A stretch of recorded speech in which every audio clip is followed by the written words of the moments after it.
My name is Terry Johnson, and I've been at Marks Meadow since 1983. I started as a special education teacher, and then I became very interested in having special education students mainstreamed into the regular classroom, and gradually I decided to become a classroom teacher for the last 15 years. So the majority of my entire teaching career has been here at Marks Meadow School. I do think it's a special place. I did work in a couple of other schools before, and I've had my own children in some of the other Amherst elementary schools, although I did bring my daughter here through open enrollment.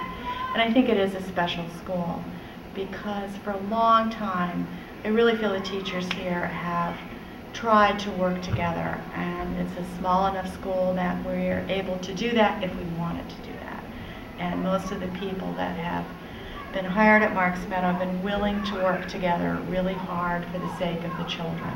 So even though we may have individual differences, if we need anything, all we have to do is tell another staff member or write it in staff notes, and we'll have it, whether it's moral support, 6 3x9 by 2 baking pans, or extra maps of Australia. Whatever it is, we're very supportive of each other here, and I don't think it's that way in the other schools.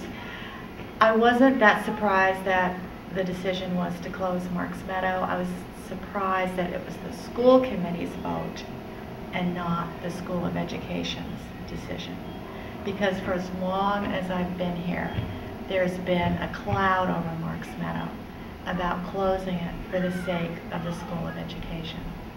The School of Ed has made it completely clear since the mid-'80s when I started that they wanted this space mainly for offices and extra classrooms, because right now the School of Education is in 2 separate locations, here and Hills South. And if they had the space, they could turn it into cubbies and have all their faculty in one spot.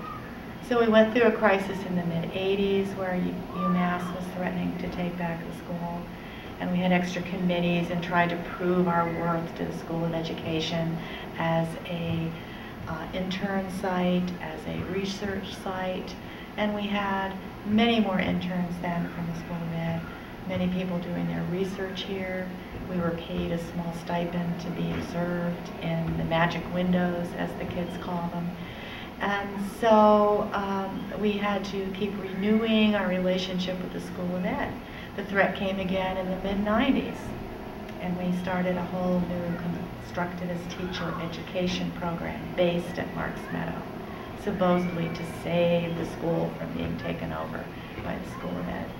So when this began now, close Marks Meadow, I was surprised that it was initiated by school committee members and not the School of Education. I'm very saddened, of course, by the decision. I think the decision was made very poorly, not just because I love Marks Meadow and it's been my school, but I feel it was really blogged to death. I feel that a particular school committee member brought the proposal, had a lot of blogging going on. Some people contributed anonymously, which allowed themselves to just really get carried away, be disrespectful, and come up with ridiculous pseudo-facts about Marks Meadow. I was particularly upset when we were nicknamed the boutique school. We have a terrible physical space here. This building has been heroically kept together by Ted Grab, our janitor. To my knowledge, there have been no overtures to ask us about our expertise or our successes, our methods, our strategies. We've not been asked at all for the future. And in fact, before this decision was made, the only way we were asked for input was a teacher critique on the internet, which they sent all the teachers in the district. You know, what do we think about where the budget should be cut, what are our suggestions to save money, and what are our suggestions to make money, and that was it. And in fact, I don't think that we at Marks Meadow really did a good job of selling ourselves either. I think some of us teachers were reluctant to get on the blog. I finally did write a letter about homework on the blog and sent it to the Amherst Bulletin. But I feel that our school really wasn't represented well in the media, and I don't feel that we did the best job as teachers. I don't feel our administrator, Nick, did the best job. And I think that the parents were in panic mode.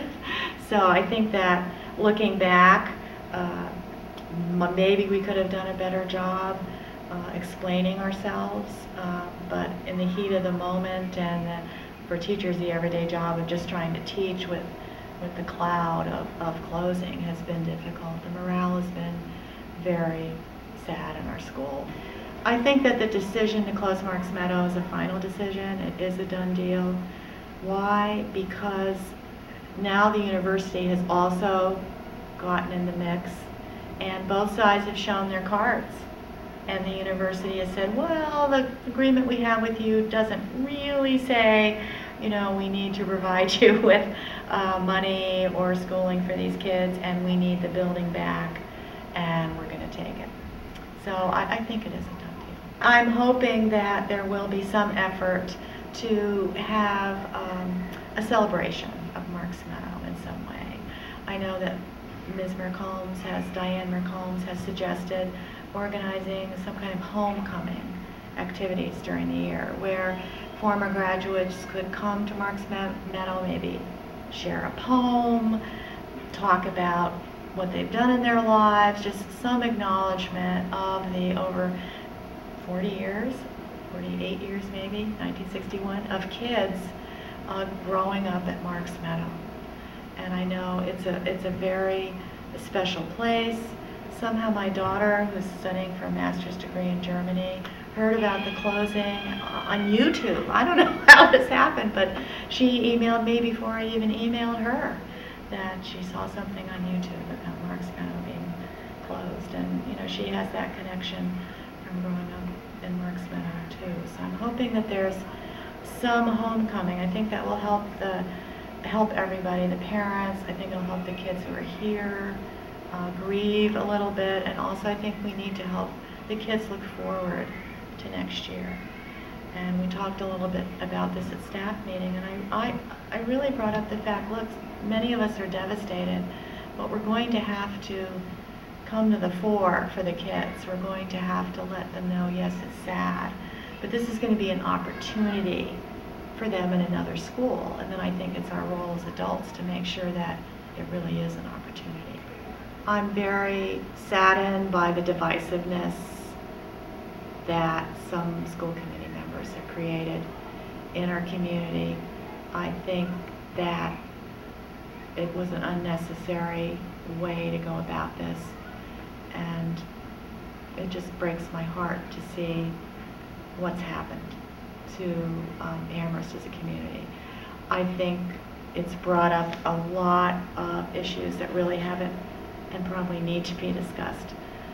For instance, social justice, wealthier students versus less wealthier students. That's all been there. We haven't talked about it. We really should talk about it purposefully. But the nasty manner in which it's been addressed, particularly on the blog, is out of control.